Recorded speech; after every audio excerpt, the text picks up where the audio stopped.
What must the newly formed Global Methodist Church do to be successful? We could probably answer that question in all sorts of ways, but in this video, I'm going to introduce three crucial keys that I believe are absolutely or will be absolutely fundamental to the long-term success of the Global Methodist Church. My name is Dr. Matt O'Reilly. I'm lead pastor at Christ Church in Birmingham, Alabama. This is Theology Project. If you're new to Theology Project, be sure to subscribe so you get notifications when new videos post, and visit theologyproject.online for more resources for bringing the Bible to life. If you find this video helpful, be sure to give it a thumbs up, and that'll help us get the word out to more folks about Theology Project.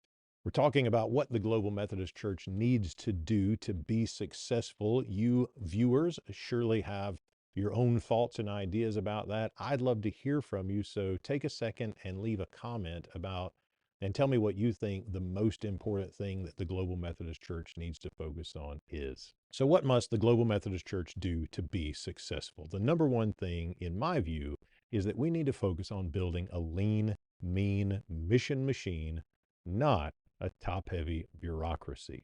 I'm not here to criticize the United Methodist Church. I want to look forward, not backwards. But I think we all recognize that the bureaucracy that we were caught up in the United Methodist Church was incredibly top-heavy. The cost was sometimes felt unsustainable, and it often felt like the churches served the bureaucracy rather than the bureaucracy serving the local church. So what we need to do in the Global Methodist Church is keep our bureaucracy, our structure lean and flexible. It needs to be as inexpensive to run as possible, and it needs to be nimble. It needs to be able to network with other organizations. Our our structure needs to serve our mission. Our structure needs to exist to empower and enable local churches to engage and fulfill the mission of the Great Commission, to make disciples of our neighbors and the nations. One of the ways this gets fleshed out is the fact that we don't have to create boards and agencies to do different kinds of things. So we don't have to create a missions board in the Global Methodist Church. We can partner with established mission agencies. There are plenty of great ones in the Wesleyan tradition. They can help us connect with missionaries around the world. They can help us organize trips for the local church. We don't need to create that and run it in-house. We need to relate to folks who are already doing it and doing it really well. Similarly, we don't have to create our own resources. We don't need a publishing house or a discipleship board that is producing literature for small groups or Sunday school classes. We've got Seedbed, and there's already plenty of Global Methodist Church folks who use resources from Seedbed. We've used them in our churches and find them to be really helpful. They are firmly Wesleyan and firmly committed to Scripture, and we share the same things in common. So it would be better for us to network with an organization like Seedbed than to go and just reinvent the wheel or create our own publishing processes. So the first thing is we need a lean, mean mission machine without a lot of top-heavy bureaucracy. We need to focus on networking, strong partnerships, not doing everything ourselves. Number two, crucial thing for the Global Methodist Church, we need our bishops to be teachers and pastoral leaders. We need them to be theologians for the church, not managers and administrators. We don't need bishops who are having as their primary job running annual conferences and managing annual conference staffs.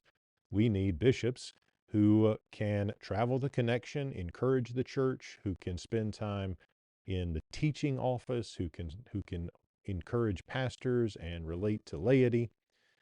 We don't need a bishop in every annual conference. We could have one bishop oversee several annual conferences, and this would help us by keeping cost down.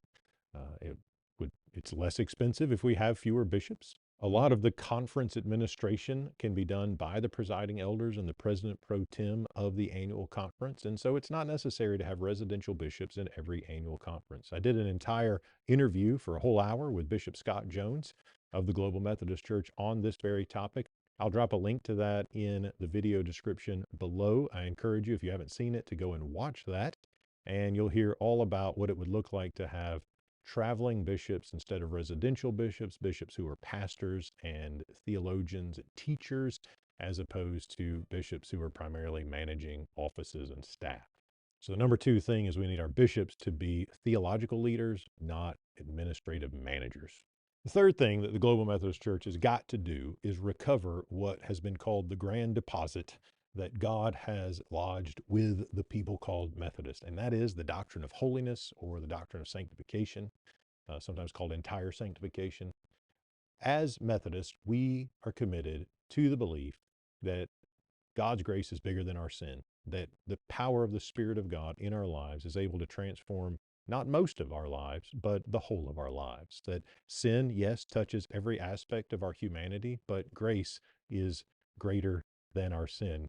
The power of grace, the scope of grace, extends beyond the scope of our sin.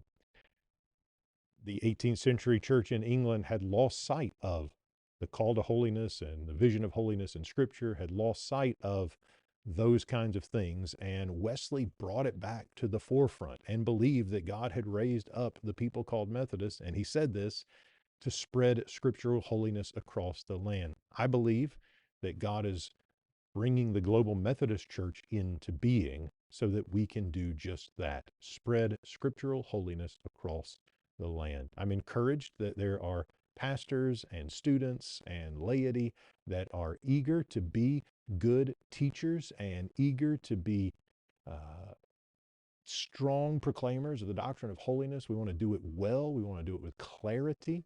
We want to do it with a sense of grace and joy. But it's going to be crucial to see that as the defining mark of what it means to be Methodist. This is what it means to be Methodist. It means to declare the beauty of the doctrine of holiness. So there's three things the Global Methodist Church needs to do for long-term missional success. We need a lean, mean mission machine structure.